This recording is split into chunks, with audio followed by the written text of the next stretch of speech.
The first question that comes to us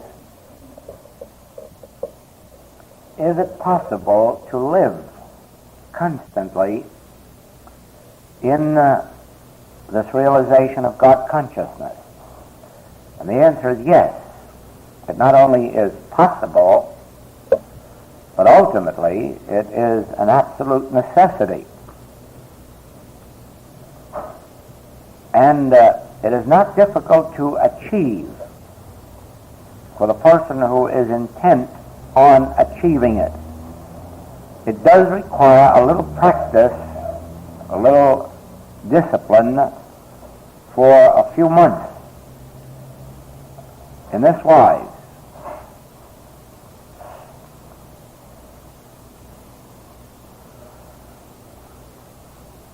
the earliest possible moment after awaking, there must be a relaxing and perhaps a reminder that God is individual consciousness, the consciousness of individual being.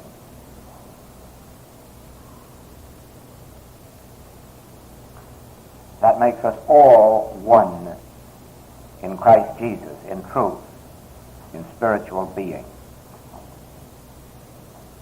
And of course, that one mind, that one soul, that one consciousness, knowing our need before we do, supplies it. It is its good pleasure to give us the kingdom.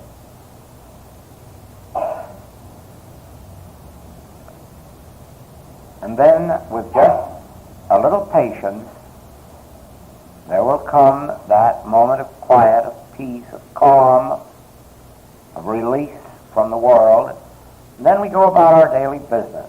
But there must be an occasion, not later than noontime, for a renewal of this.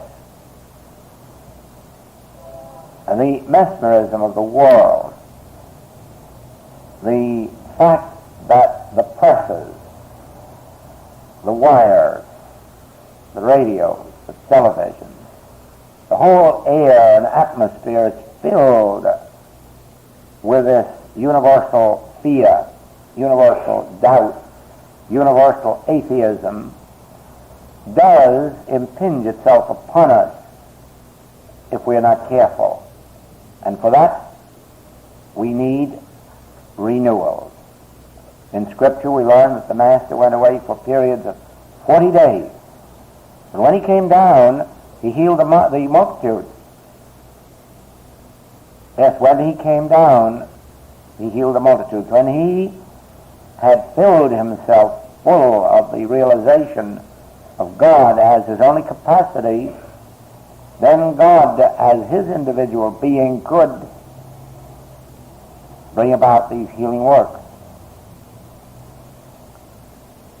We not only require an occasional 40 days, but we require many 40 hours, 4 hours, 40 minutes, 4 minutes, many periods of renewal.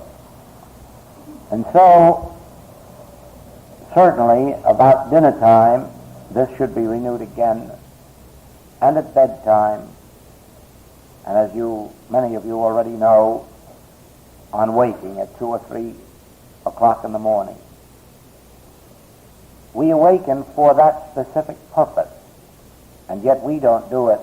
We are awakened by that which knows our need, and our need always is for refreshment, for renewal, for opening of consciousness to this divine inflow. Now, as we make a conscious practice of that,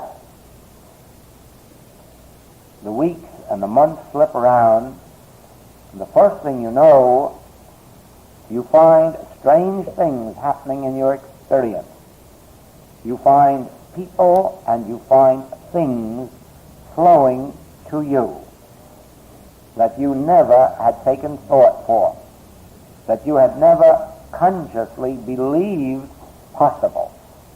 You see virtually miracles happening every day of your life. How did this one know that I needed this? How did this come just at the moment when it was necessary? How did this contact come about? All of these hows and wheres and what. It becomes really and truly watching a life of miracle unfold. There again comes a period of danger.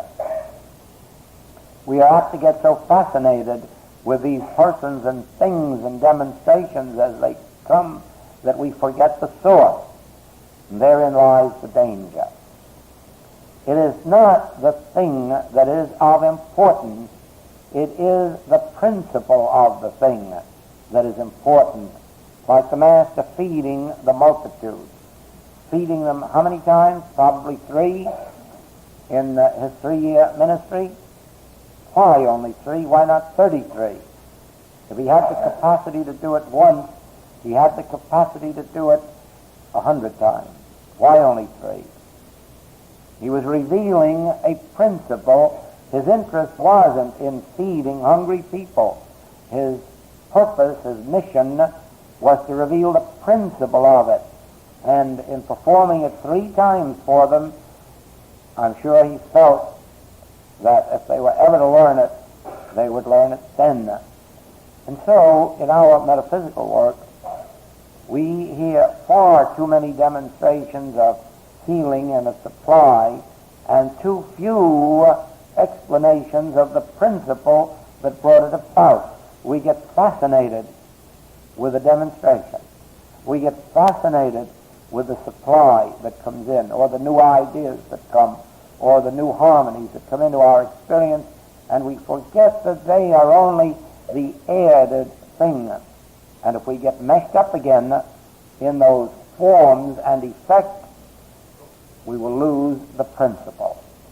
And so there must be a constant renewal until the harmonies of life begin to flow as of their own accord, as if you had nothing to do with it. There was he within me that is greater than he that is in the world doing it. The Father within me is doing it. I can do all things through Christ. I live, yet not I.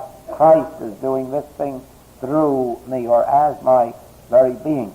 And then learning to appreciate the loaves and fishes, the demonstrations, and to use them and to share them, but not to become fascinated with them.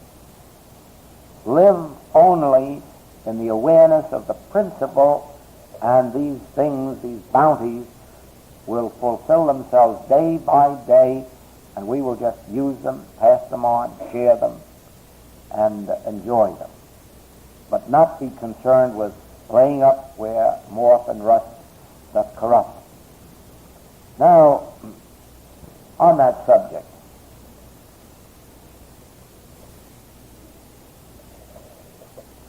this is an important point to remember. In the atmosphere of this room, you will not be fooled. But in the activity of everyday life, and more especially in the reading of some metaphysical literature, you are apt to forget the entire revelation of spiritual truth. Let me repeat again that since God is not only the creative principle, causative principle, but the substance and activity of the universe, this is a spiritual universe.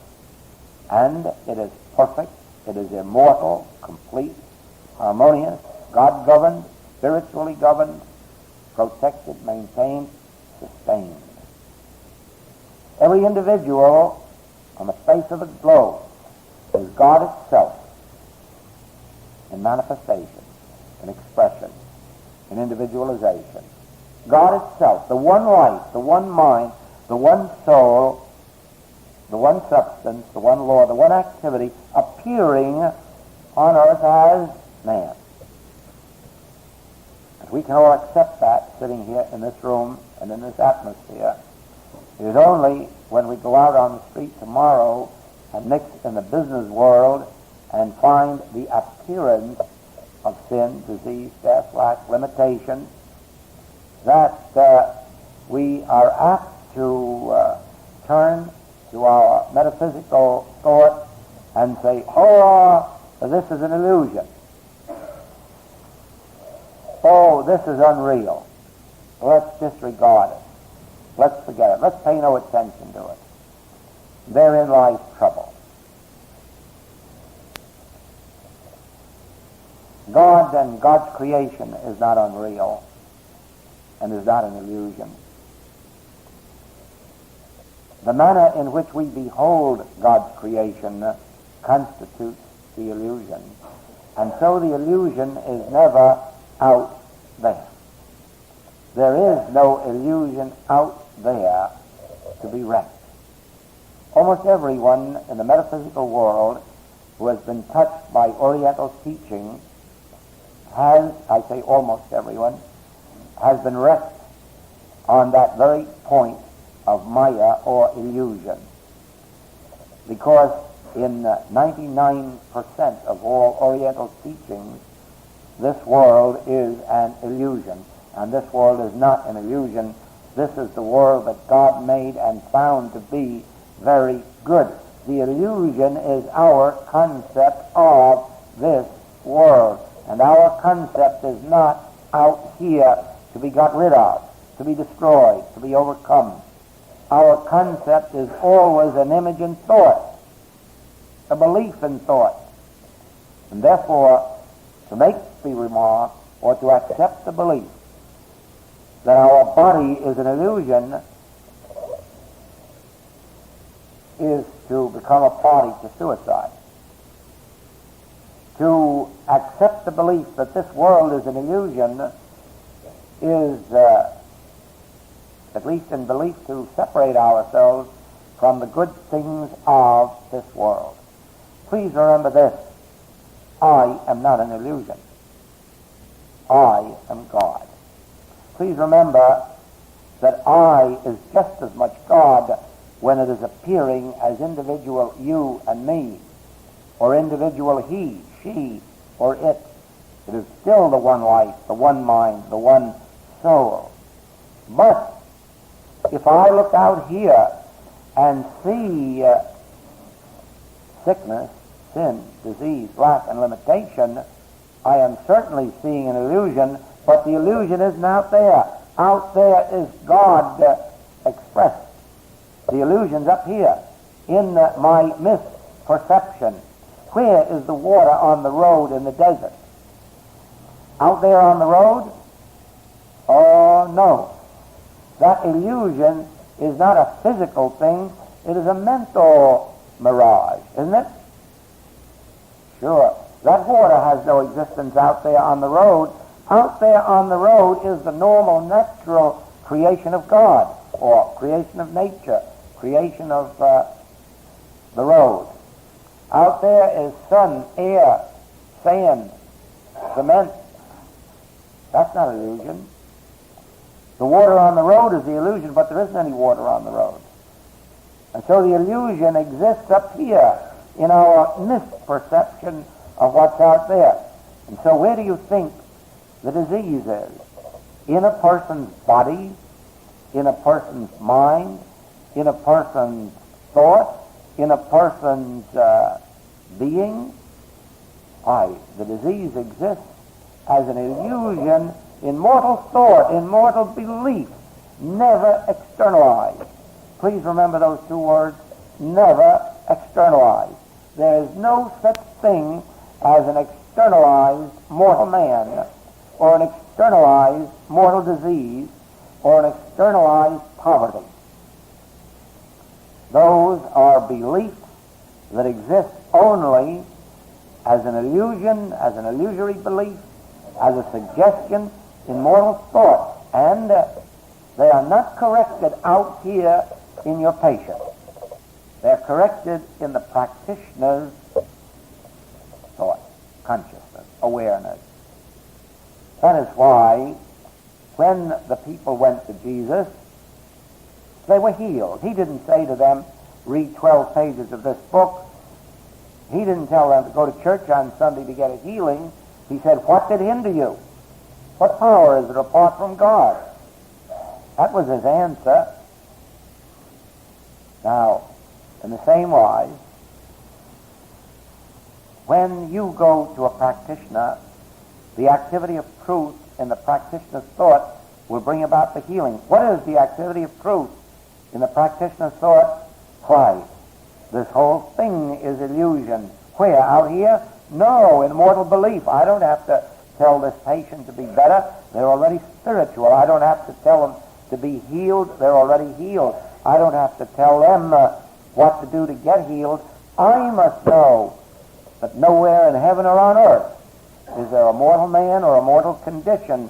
Those things exist only in mortal belief, and I, one with God, being a majority, I do not accept the belief.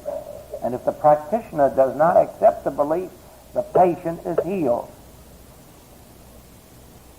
There is a wonderful passage in one of Mrs. Eddy's writings on that very point.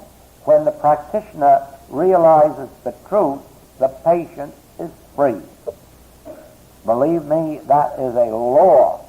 That is a spiritual law. One with God is a majority. One with truth. But let the practitioner accept the belief that you have it and that there's a cause for it, but it's all illusion, and then it's the blind leading the blind. Then you're both under the same belief. But let the practitioner be one with truth in the realization that I do not accept appearances as having reality. I do not accept water on the road as having had a cause, physical cause or mental cause. I do not accept water on the road as having to be removed. I know that only that which God made is there, and that which God made is perfect, normal, harmonious. Come on, let's drive our car.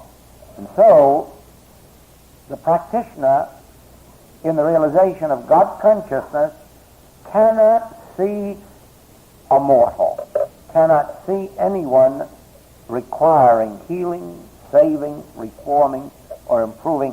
And the reason is this: if the practitioner is looking out through seeing, hearing, tasting, touching, and smelling, it is the blind leading the blind, because they are compelled to judge by appearances. And judging by appearances, they come to the same conclusion that the patient came to: sickness, and a cause for sickness, and maybe a cure. No, let us have this straight. No one is a practitioner until they have attained enough of spiritual awareness to be able to discern through spiritual faculties. And through spiritual faculties, Peter can say, thou art the Christ. Now, flesh and blood will not give this verdict. Judging by appearances will not give this verdict. But shutting out the senses, turning within to the Father, the divine faculties, the spiritual faculties, spiritual consciousness, what do we hear? This is my beloved Son, in whom I am well pleased. Who is?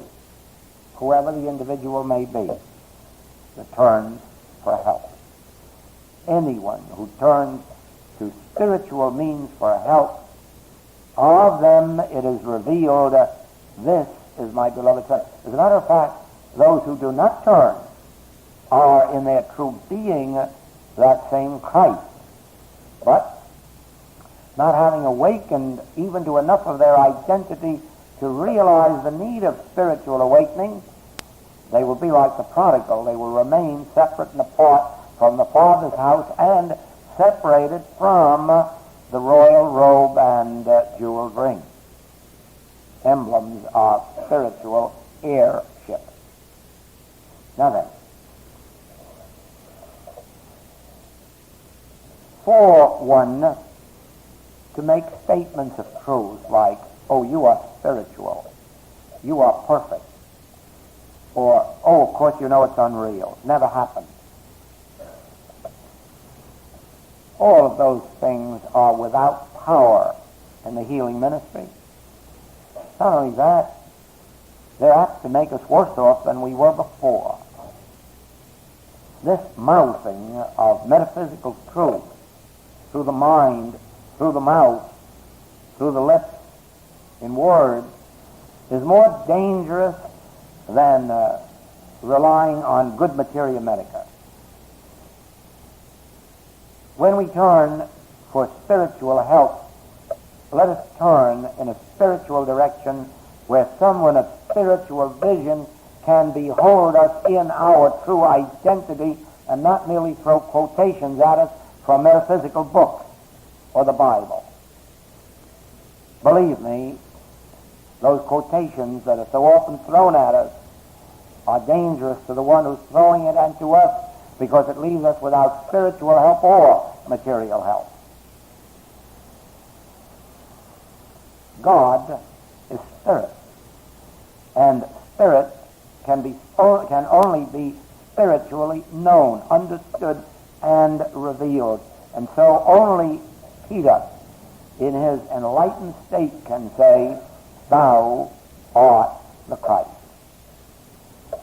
No one should be a practitioner until some measure of that spiritual touch has been given to them, that they no longer look at human beings and judge them, condemn them, criticize them, until they have risen above that place where the sins of humanity annoy them, frighten them, or the ills of humanity disturb them. Until then, they should study, meditate, ponder, wait for the divine Spirit to touch them.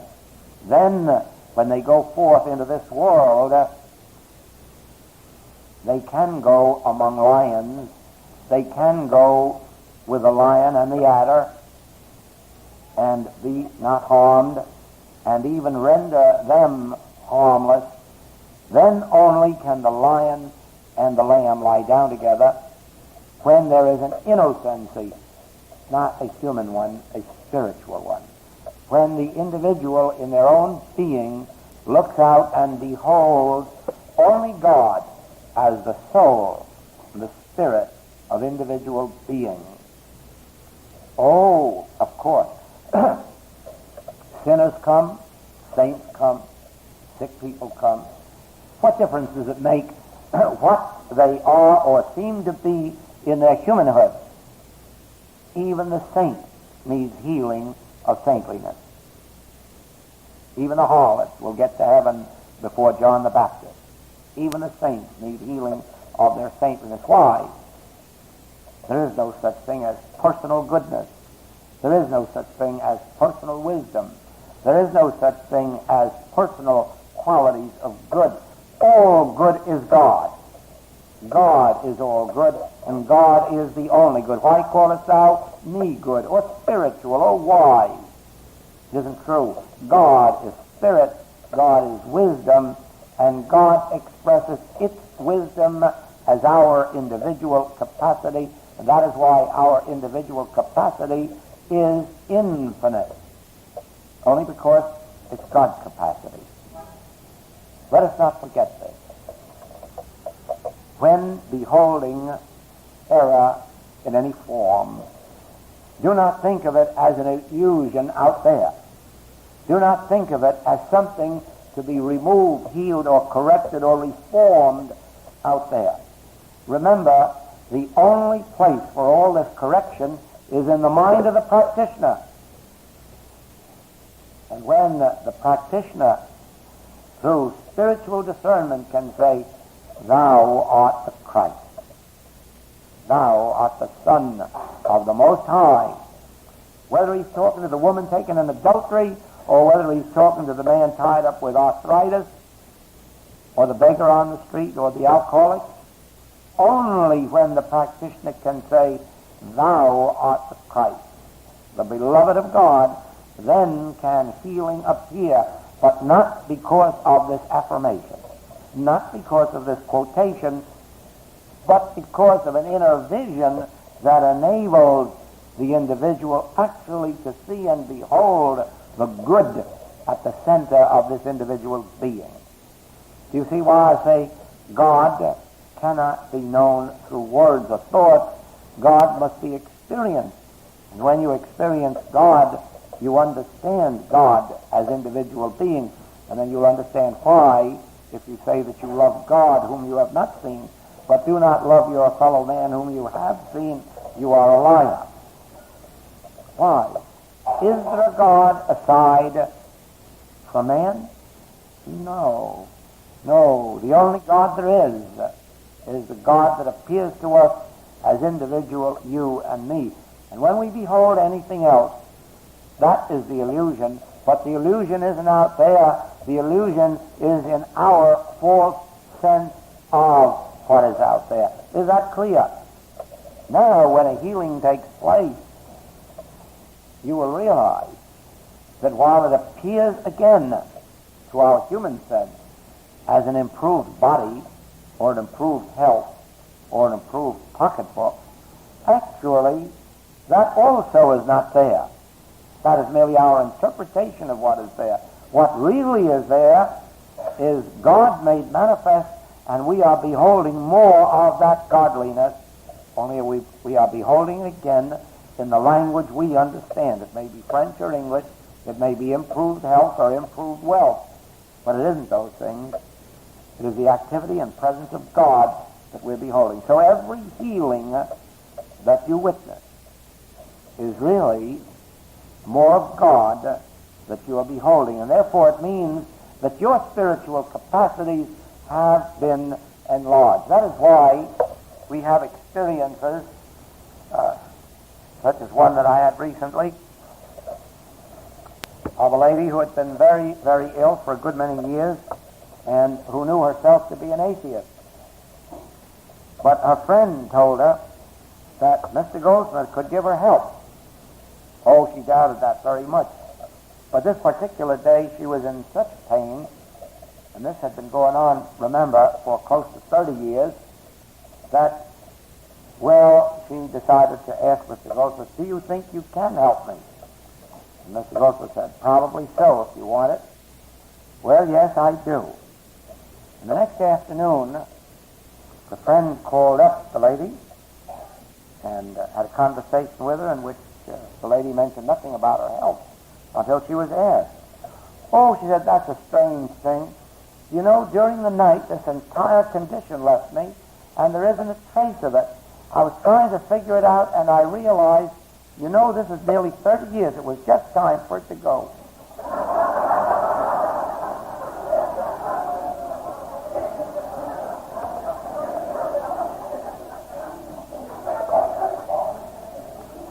I think the lady was an atheist.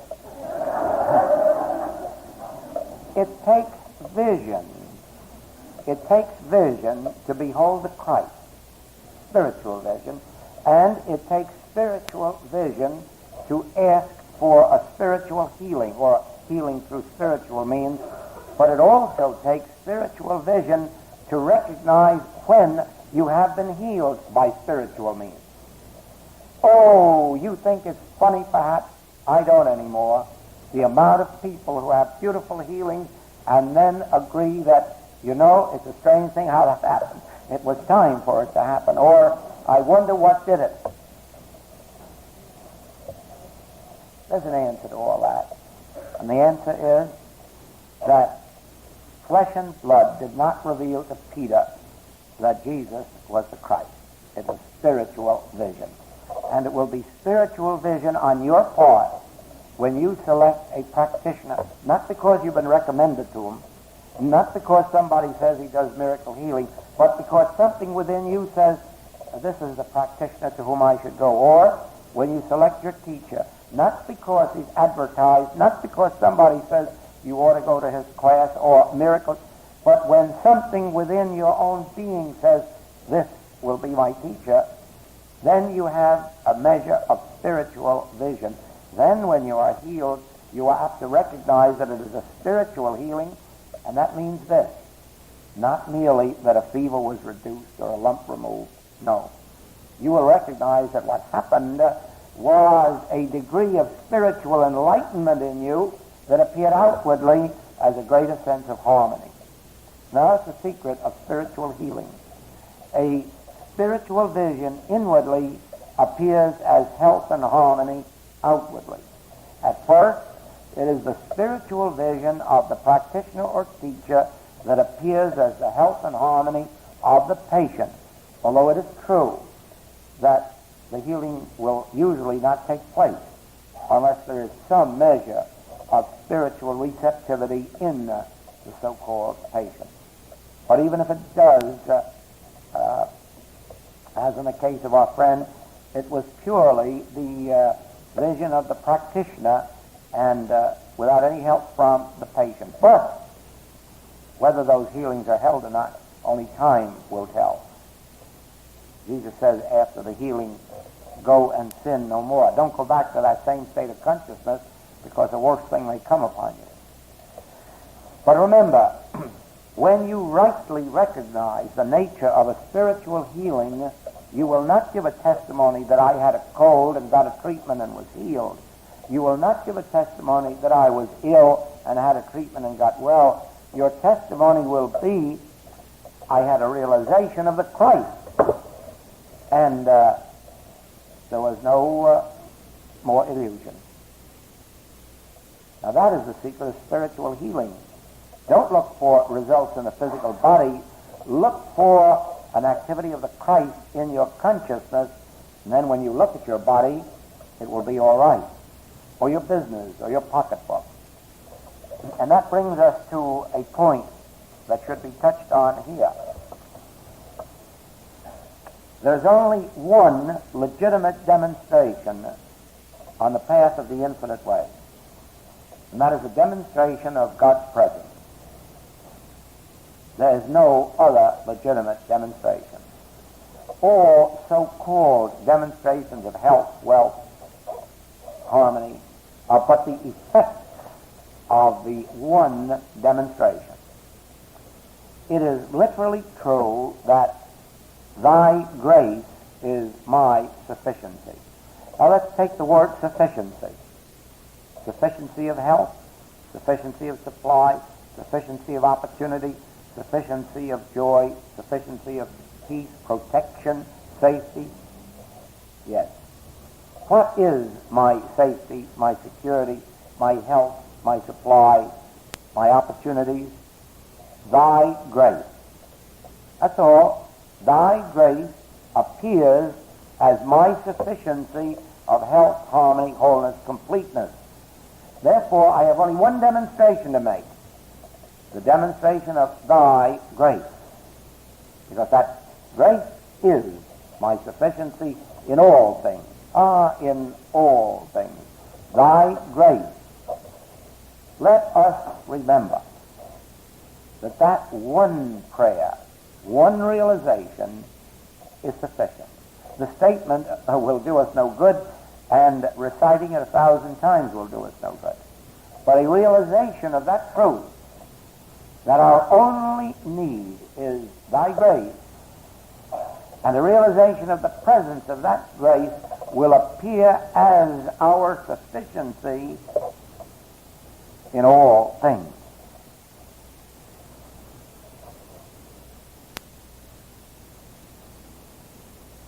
It's a tremendous thing to know that our only need is the realization of the invisible, and that realization of the invisible appears tangibly as the visible. And then to know that regardless of what form of discord, inharmony we behold with seeing, hearing, tasting, touching, smelling, is an illusion, but not an illusion out there, just an illusion.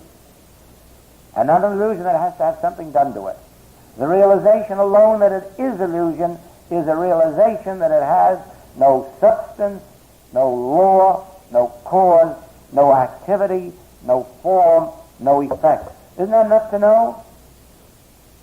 That an illusion has no substance, no law, no cause, no being, and then no effect. And when you've known that truth, you have it all. For tonight, anyhow. Thank you.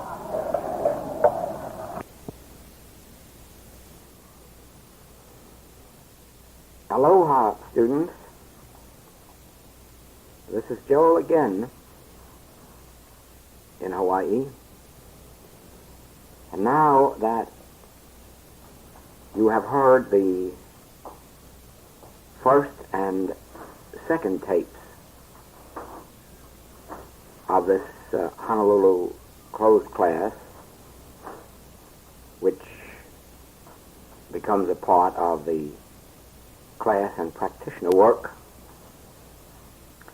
you can better understand what I meant when I said that the California work brought to a high level this higher concept of prayer, higher atmosphere of prayer, with which we have been working and toward which we have been working for the past 2 years.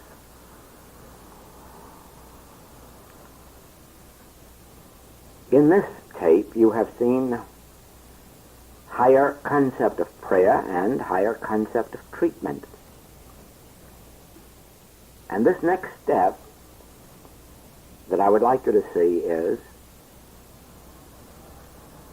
that the more you understand, the more you comprehend of this phase of prayer and treatment, the higher state of consciousness you have attained. Now hear this very carefully. If you were not attaining a higher state of spiritual consciousness, this attitude of prayer and treatment would not be clear to you. You can almost measure your own growth, your own development toward Christ consciousness if what you are hearing in this California series and in the New Hawaiian series is clear to you, understandable, and if it is becoming more simple to live in this particular atmosphere of life, this consciousness of life, you are advancing spiritually, you are progressing toward that mind, toward the realization of that mind, which was also in Christ Jesus. That mind, the mind that was in Christ Jesus, is your mind. Of course, it is the mind of every individual in all of the universe, since there is no other mind. But it is only in the attainment of the realization of this mind or this state of mind that you can demonstrate and live the spiritual life of grace. The very young student of truth has a difficult time understanding that they are children of God, heirs of God, and that they have no need to or rather, they do not understand that they can relax their conscious thinking as to their supply and health, since their entire experience is bound up in the labor of human living, physical labor and mental labor, the struggle and the strife against contending forces, erroneous powers, and the difficulties of competition, all of a sudden to be told you are children of God, heirs of God, joint heirs with Christ in God, and you may relax. And let health come to you, and let opportunity come to you, and let supply come to you. That is difficult. And you and I, at one time, were in that very stage, the stage of believing it too good to be true. Then came the stage when, through affirmations and denials, reading of many books, attendance at churches, lectures, services, classes, with a great deal of effort, with a great deal of mental strife and struggle, we began to achieve a freer sense of being, a freer sense of existence.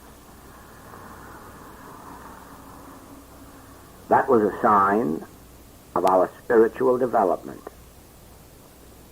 Now, if this California series and the new Hawaiian series seems perfectly logical to you, then you may know that you have attained a very high state of spiritual development. You have gone beyond metaphysics into an actual living of the spiritual life. In other words, you have been touched by the finger of the Christ.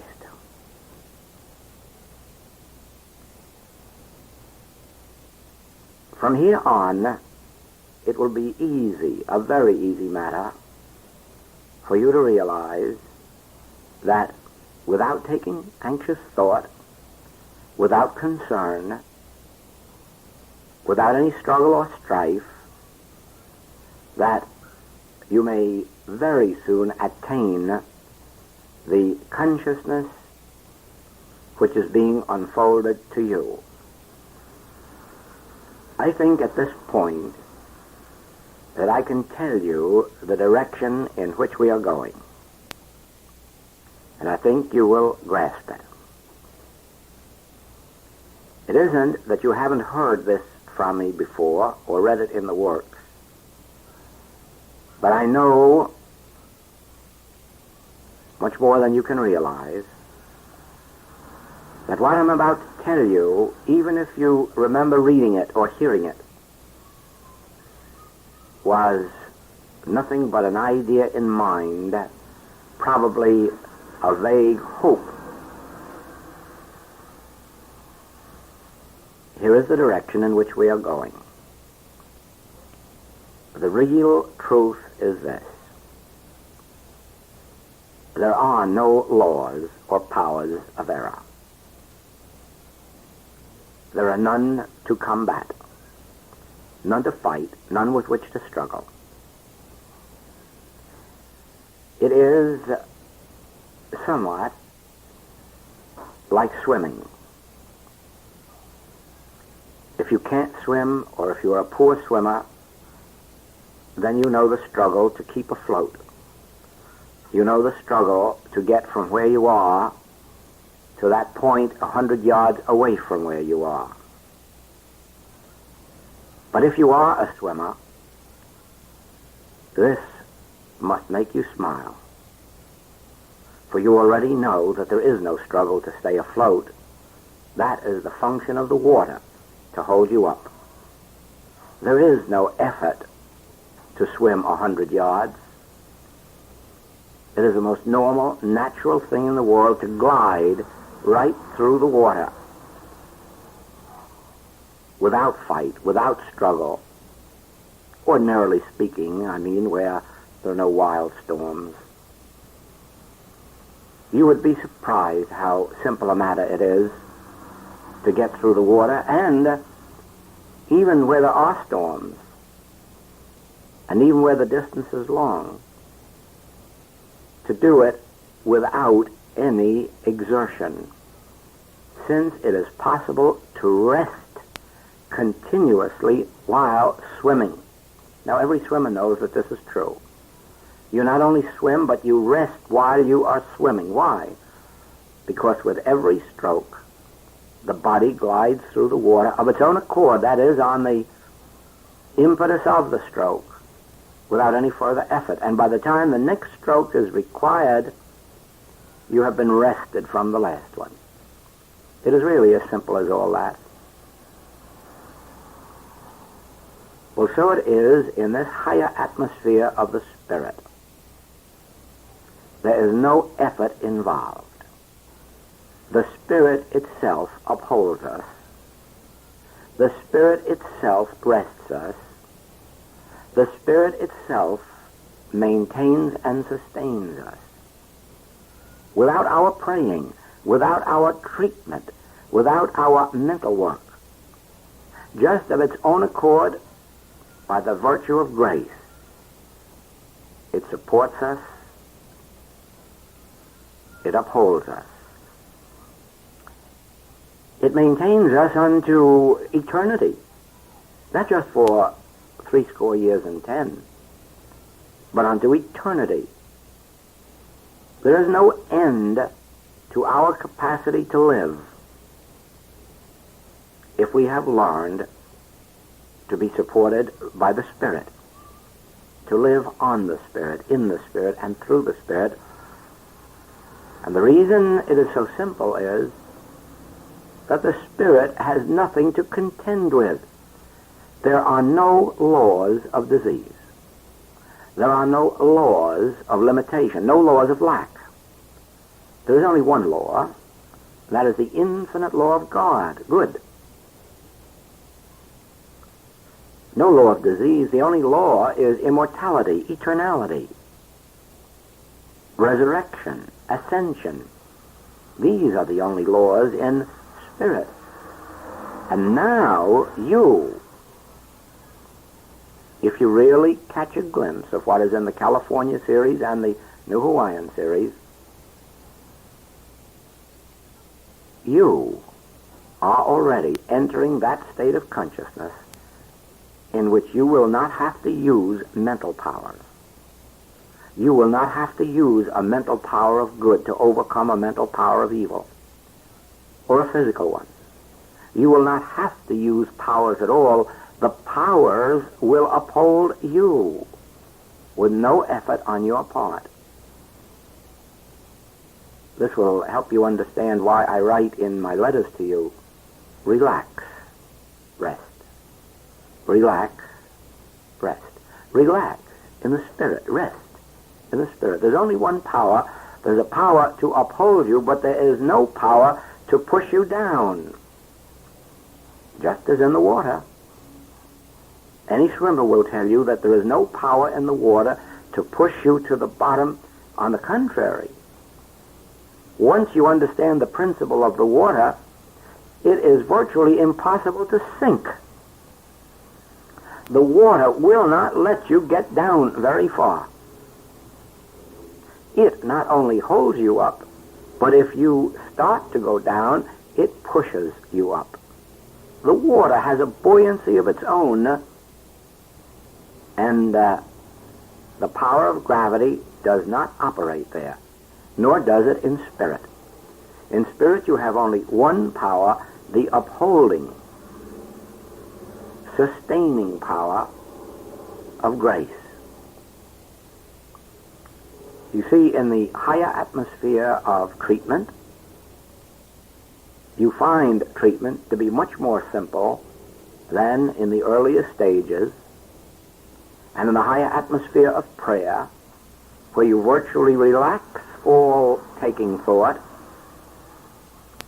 you find it such a beautiful thing to commune with the inner spirit.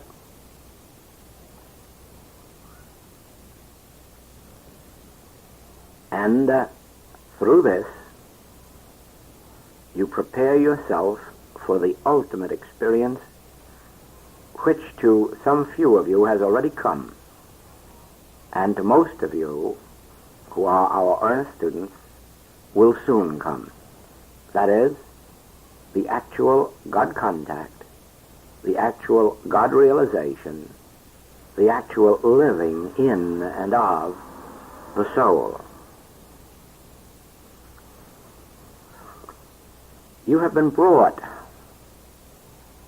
to this higher level of treatment and prayer through all of the earlier stages, those stages that are defined in the writings and in earlier classwork.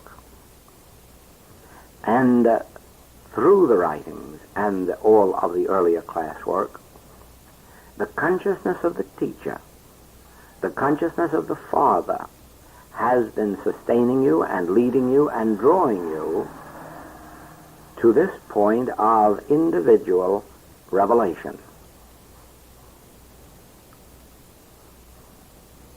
In reviewing our tapes and my writings, I find nothing that should be omitted.